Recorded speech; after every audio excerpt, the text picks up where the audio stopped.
ao Jornal da Noite. Os trabalhos de ampliação da capacidade do Porto de Maputo já foram executados em mais de 90%. Em meados de janeiro de 2017, a infraestrutura estará preparada para receber navios de grande tonelagem. Com os trabalhos de ampliação do Porto de Maputo já chegarem ao fim, realizou-se no dia 1 de dezembro o primeiro teste da infraestrutura. Este navio carregou 90 mil toneladas e partiu do Porto, algo que era impossível antes da intervenção. Antes do início dos trabalhos de dragagem ou limpeza do Porto, só era possível transportar 60 a 70 mil toneladas de carga diversa. A empresa gestora do Porto de Maputo, MPDC, prevê a conclusão dos trabalhos um mês antes do fim do prazo. A nossa expectativa é que a dragagem termine em janeiro, meados de janeiro do próximo ano, contra o plano inicial, que era finais de maio, depois fevereiro e agora meados de janeiro. Significa que as obras estão a correr a uma grande velocidade e já temos alguns sinais positivos na medida em que recebemos o primeiro navio de grande tonelagem, um Handymac, um Capesize com uma capacidade de carga de 160 mil toneladas, tendo carregado em Maputo 89,9 lá, 90 mil toneladas, o que antes da dragagem era uma impossibilidade. Mas agora, alguns navios podem chegar até 120 mil toneladas no Porto de Maputo. Para atingir essa capacidade sem restrições, a empresa gestora do Porto de Maputo prevê reconstruir um cais nos próximos 3 anos. Mas isso não é tudo. Está em curso a reabilitação do terminal de carvão, que vai passar a ter um cais com uma profundidade de 14 metros, porque o que acontece é que o canal já tem uma profundidade de 14 metros, nós temos que ter cais com profundidade de 14 metros, neste momento os cais têm uma profundidade de 12 metros, significa que o navio não pode carregar com uma profundidade superior a 12 metros. Em julho, agosto do próximo ano teremos o primeiro cais com uma profundidade de 14 e 2 anos e meio talvez teremos o segundo cais com uma profundidade de 14. Nesse entretanto, para determinado tipo de navios nós já podemos carregar até 120 mil toneladas, o que só é possível em resultado da dragagem que aconteceu. O primeiro navio de grande tonelagem, que partiu no dia 1 de dezembro, tem 289 metros de comprimento e 45 metros de largura. A operação só foi possível devido ao aprofundamento do canal do Porto de Maputo, dos 11 metros para 14,2. A província de Cabo Delgado registrou mais de 1000 despedimentos de trabalhadores por empresas que enfrentaram dificuldades perante a crise económica. Segundo o diretor provincial de trabalho, Boaventura Paulo Manhique, a situação tende a melhorar com a recente decisão de investimentos pela ENI na bacia do Rovuma. Perante a crise económica interna e o arrefecimento dos investimentos na área do gás, ocasionado pela queda do preço deste recurso no mercado internacional, muitos investimentos recuaram na província de Cabo Delgado e todos os setores de atividade ressentiram-se dessa queda. O resultado disso foram mais de 1000 despedimentos, empresas a perderem contratos de fornecimento de bens às multinacionais e a redução significativa do fluxo de receitas de turismo. De facto, houve um recuo de investimentos. Não nos esqueçamos que há empresas que prestavam no passado alguns serviços à Anadarko e que, findo os serviços que estavam a prestar nessa altura, houve necessidade de dispensar os seus serviços. Isso implicou que houvesse redução de mão de obra e tivemos situações com cidadãos nossos que ficaram sem emprego. Mas a reanimação do preço do gás no mercado internacional está a devolver estabilidade ao mercado de emprego. Por exemplo, espera-se que os reassentamentos a serem realizados no distrito de Palma empreguem 2000 pessoas a partir de fevereiro de 2017. O cenário tende a melhorar e com a decisão da ENI e da Anadarko em retomarem brevemente seus projetos, está a começar a haver um movimento em sentido inverso, ao invés de termos despedimentos como ocorreu no ano passado, a tendência neste momento é de abertura de novas empresas. Algumas que tinham encerrado temporariamente as suas atividades já retomaram e isto deixa-nos esperançosos que vêm bons tempos.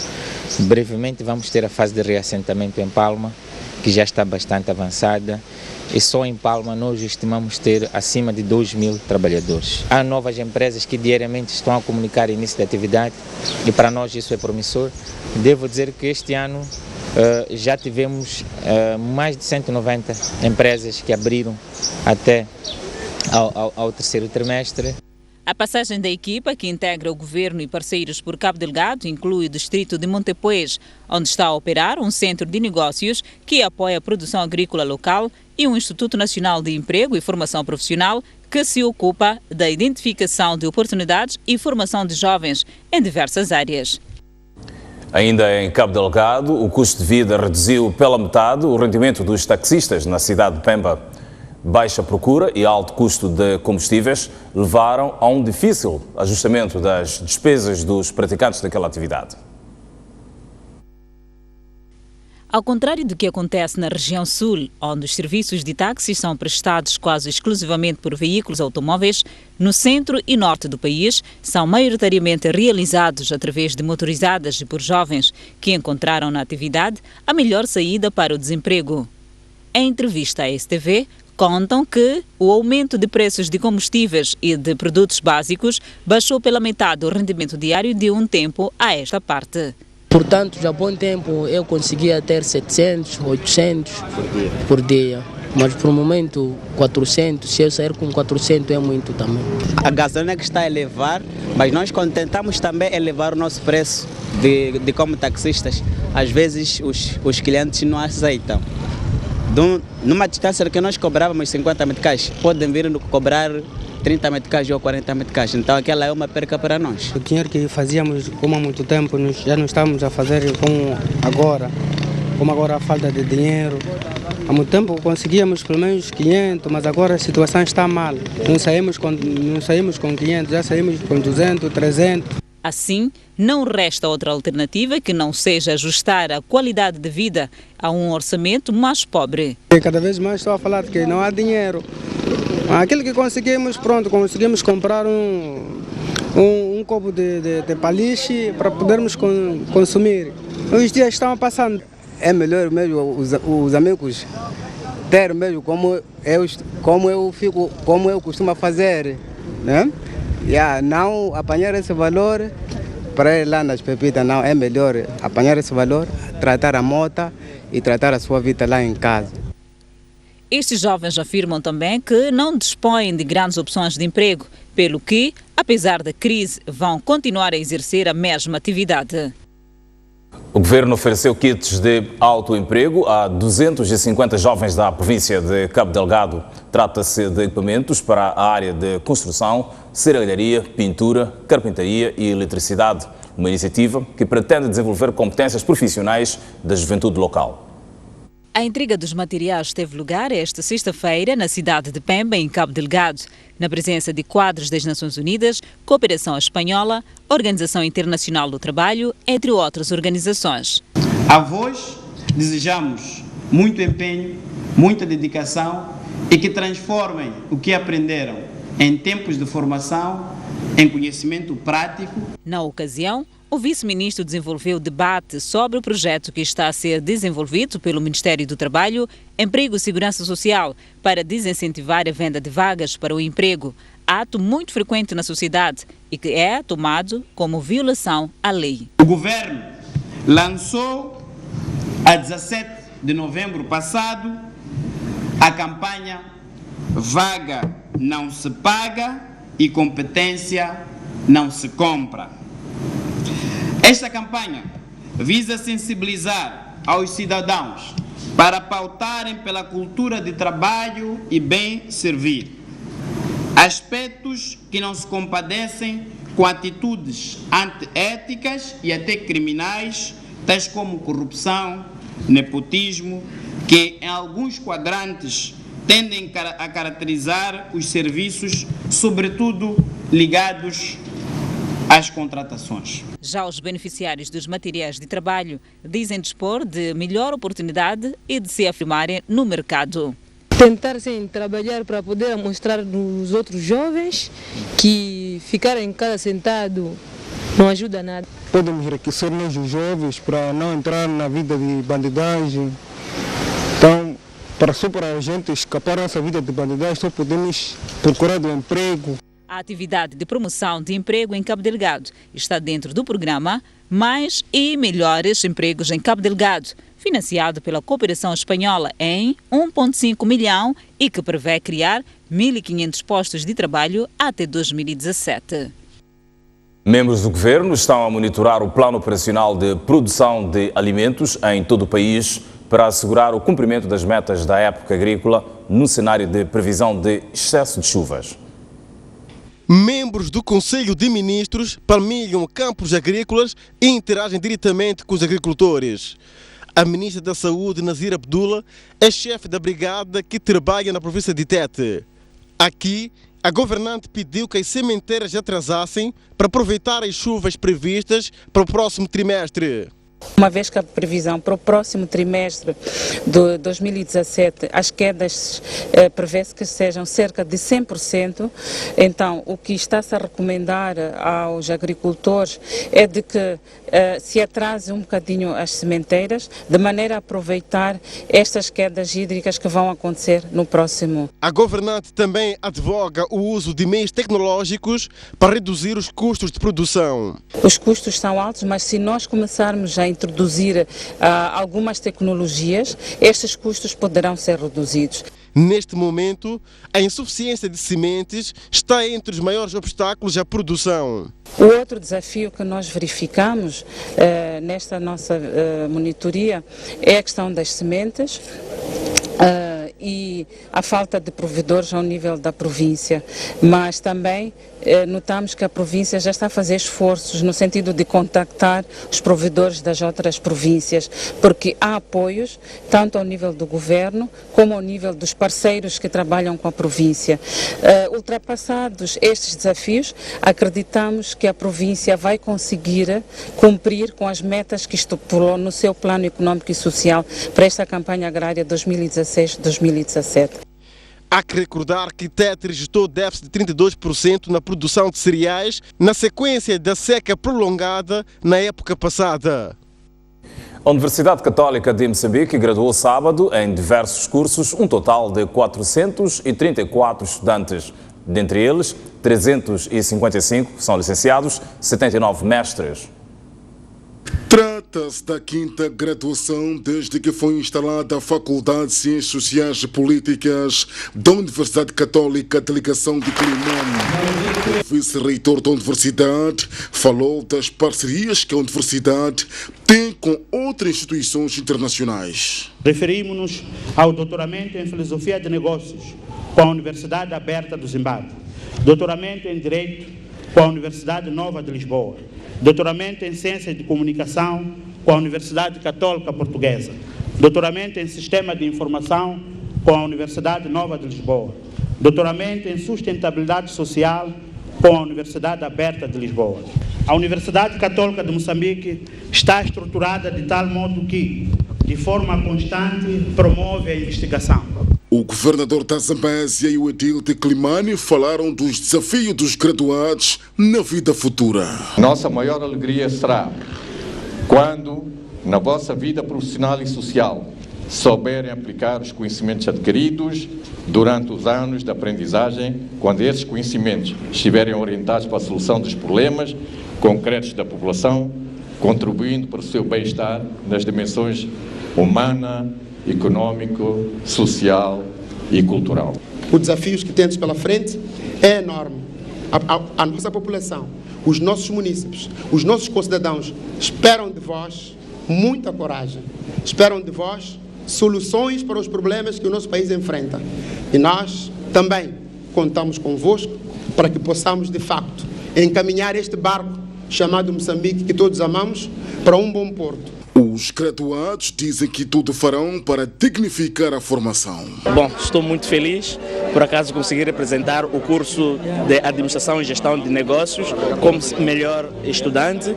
Bom, os desafios é pôr em prática tudo que eu aprendi durante a minha formação, porque eu, na qualidade de funcionária pública, sou servidora pública, tenho que ter ferramentas para de facto servir ao cliente e o bem-estar do povo. De agora em diante, continuar a transmitir os conhecimentos aos demais, porque ser mestre é ser um acadêmico. Na ocasião, os melhores estudantes foram premiados pelo empenho durante a formação. Momento para uma breve pausa. Antes, a previsão do estado de tempo para as próximas 24 horas no país. Começamos pela cidade de Maputo, que tem uma máxima prevista de 32 graus Celsius, uma mínima de 21 graus. Prevê-se para a cidade de Xai-Xai uma máxima de 31 graus Celsius, mínima de 22 graus. Para Inhambane, uma máxima de 30 e mínima de 20 graus. Para a cidade da Beira, a previsão de 30 de máxima, 23 de mínima. 31 de máxima para Chimoio, 19 de mínima. Para Quilimane, uma máxima de 30 graus Celsius, mínima de 22 graus. Tete vai ter uma máxima de 37 graus, uma mínima de 23. Para a cidade de Nampula, prevê-se uma máxima de 34 graus Celsius, mínima de 23. Prevê-se uma máxima de 30 para Pemba, mínima de 25 graus. E para Lixinga, uma máxima de 27 graus Celsius, mínima de 16 graus.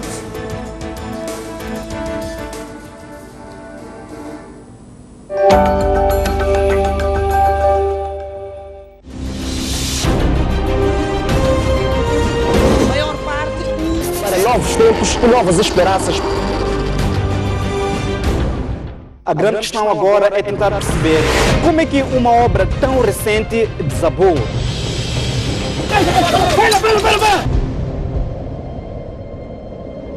Os animais perdem a luta pela sobrevivência.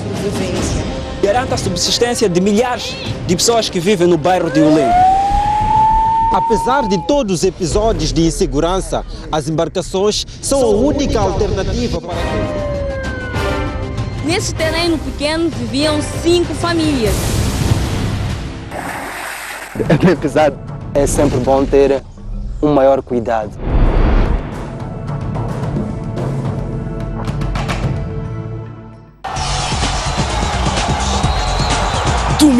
Domingo, você acompanha as principais incidências do final de semana desportivo. A arte e magia das estrelas. A festa e emoção. O registro dos momentos mais marcantes do desporto moçambicano. Ganhar e ganhar. Comentários fundamentados de figuras apalizadas e incontornáveis. Nós temos que estar ao nosso melhor nível. A gente tem que procurar alternativas. Tudo isto e muito mais no programa Ao Ataque.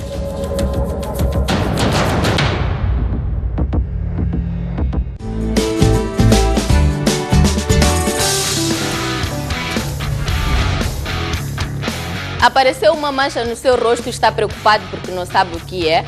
Já ouviu falar sobre uma determinada doença, mas não sabe quais é que são os seus sintomas e onde procurar tratamento. Está preocupado com a sua alimentação e insatisfeito com o seu corpo. Dificilmente consegue-se perceber que a pessoa está com desnutrição crônica porque os sintomas ou os sinais não são visíveis. Desnutrição crônica é um dos grandes problemas porque não dói. É recomendado uma visita periódica ao dentista. Uma das maneiras de prevenir a doença renal é tratar, portanto, a doença de base. Durante o período em que está a usar o anticonceptivo, a mulher não engravida. A resposta para estas e outras questões encontra aqui toda segunda-feira, quando forem pontualmente 10 horas, na STV Notícias.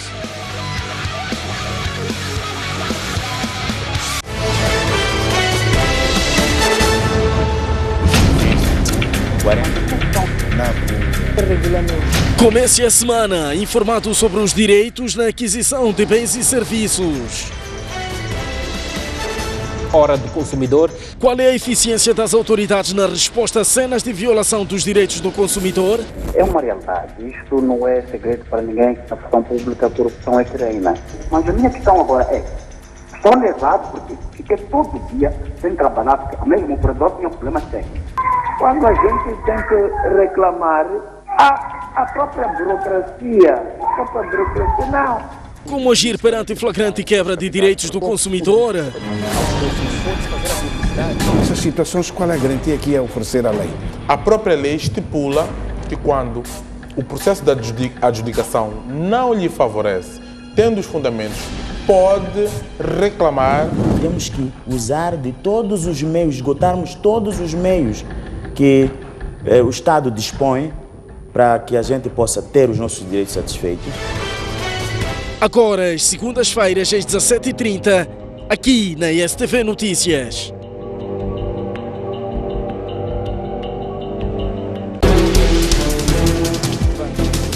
combate ao crime.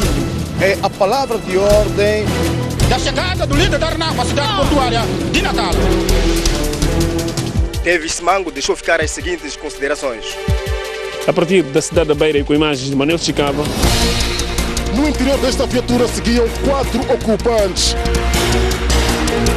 Bairros periféricos das cidades de Maputo e Matola. A alma do magistrado calou-se precisamente neste local. As notícias do país cabem todas aqui. Um país sem cultura é um país sem identidade.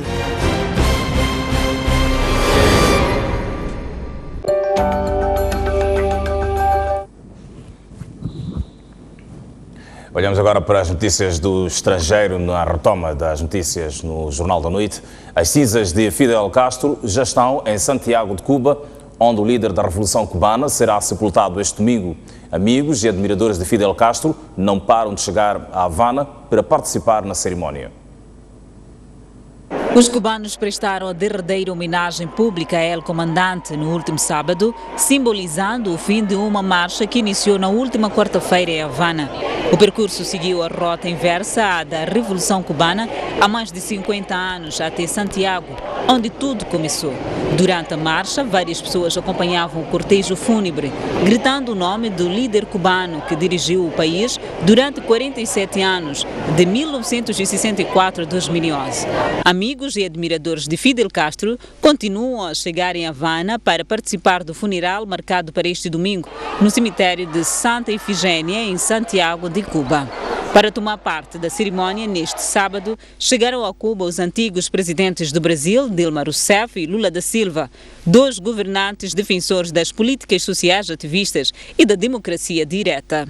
Então, eu creio que seu exemplo é um exemplo magnífico que ele deixa para todos os pueblos de América Latina em estes momentos é muito difícil para nós passamos em América Latina, especialmente Brasil.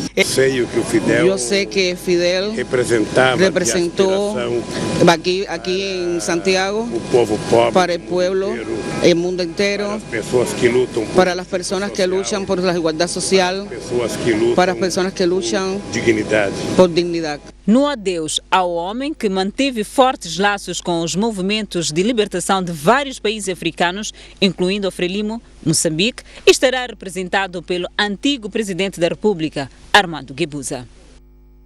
No último discurso de despedida ao seu irmão, o presidente de Cuba, Raúl Castro, fez uma exaltação das grandes realizações da Revolução liderada por Fidel Castro. De pessoas reunidas na Praça da Revolução Major-General António Grajales, em Santiago de Cuba, vestido de uniforme militar, Raúl Castro imortalizou Fidel, que não o chamava irmão, mas líder da Revolução ou comandante. Em nome de nosso povo, do partido, do Estado, do governo e dos familiares, reitero o agradecimento mais profundo por las incontables muestras de afecto y respeto a Fidel, sus ideas y su obra. Restos de Fidel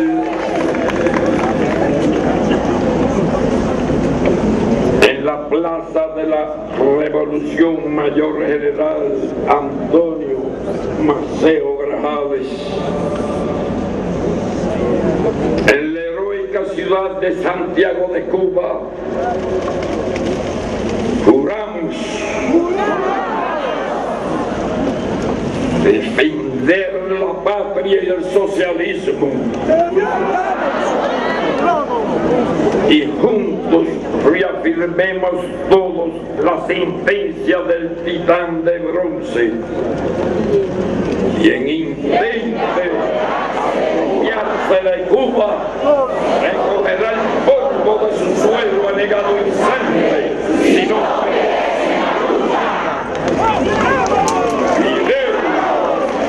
Fidel hasta la vitória.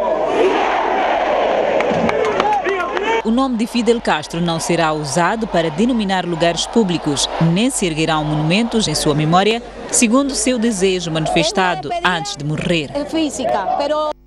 Mantelada a falsa embaixada dos Estados Unidos da América no Ghana após 10 anos em funcionamento.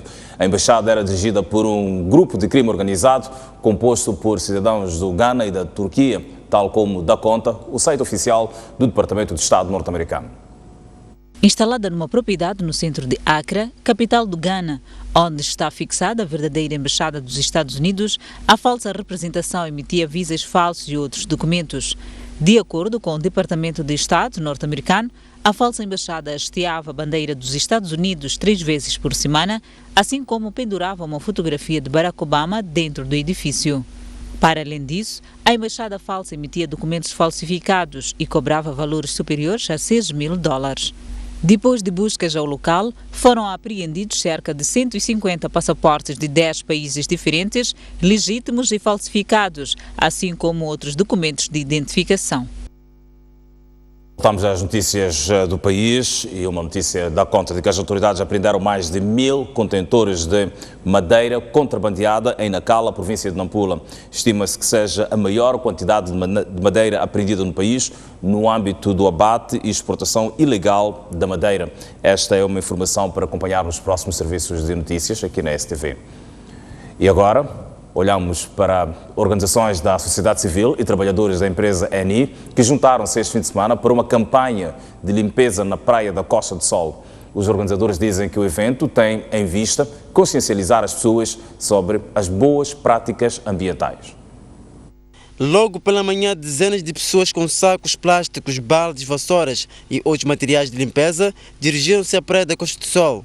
O objetivo era deixar a praia limpa. Presente na ocasião, o diretor-geral da ENI disse que esse tipo de projetos devem continuar. É uma iniciativa, hoje é a primeira vez, mas não vai ser a primeira vez. Nós queremos que a gente, os moçambicanos,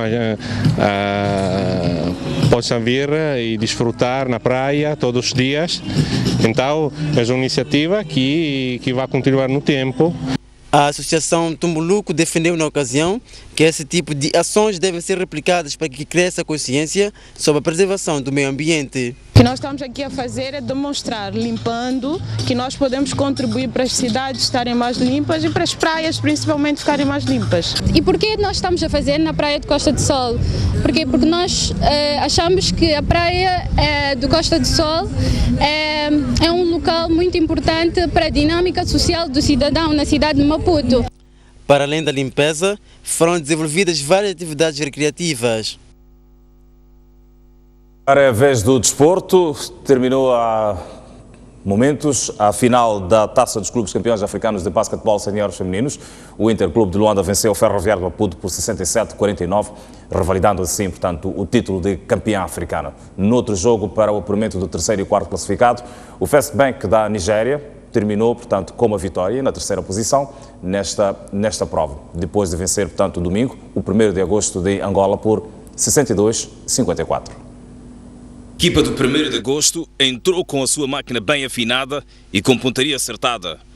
O First Bank também estava disposto a melhorar a classificação obtida na edição anterior e por isso foi certeira nos seus lançamentos. Apesar disso, saiu a perder por 17-10 no primeiro período. O segundo período foi um pouco equilibrado. Ambas equipas procuraram fazer o máximo de pontos possíveis. Contudo, o 1º de agosto terminou em frente. 11 foi o número da diferença pontual, ou seja, 32-21. Veio o terceiro período e as nigerianas reduziram a desvantagem pontual, uma vez que tanto no jogo interior, assim como exterior, eram fortes. Daí que o 1º de agosto terminou esta fase de jogo com 47 pontos contra os 43 do First Bank. O quarto e último período foi de tudo ou nada para as duas equipas, mas as nigerianas deram-se muito bem e conseguiram reduzir a desvantagem pontual. As meninas do First Bank acreditaram, pisaram no acelerador e conseguiram passar para frente com lançamentos triplos de encher o olho. O marcador indicava 50-47, vantagem das nigerianas. Depois de estar na linha da frente, não mais estiveram em desvantagem. O jogo terminou com o resultado de 62-54. Desta forma, o First Bank termina a prova em terceiro lugar e o 1º de agosto em quarto. No final da partida das reações, o técnico nigeriano mostrou-se satisfeito com o alcance da terceira posição, que vem a melhorar, portanto, o seu desempenho da anterior edição. Claro, era o nosso objetivo chegar ao pódio. É evidente que a falta de concentração, ou melhor, o acumular de erros que nós cometemos nas diversas fases de jogo, principalmente na segunda parte, nós saímos na primeira com uma vantagem de 11 pontos, em função do aproximar do resultado, permitiu que o First Bank se fosse motivando. É evidente que eles depois passaram para a frente, conseguiram uma estabilidade psicológica que lhes permitiu gerir o resultado até no final da partida. Foi um grande jogo e esta vitória motiva-nos. Estou muito satisfeito porque este é o meu primeiro ano na liderança da equipa. Terminamos na 4ª posição no ano passado e este é em 3º, o que revela um crescimento. Boa noite, está pautada a informação, despedimos-nos, marcamos novo encontro amanhã pontualmente às 19h55 para mais informação. A seguir, vai o programa Pequeno Plano. Boa noite e um bom serão.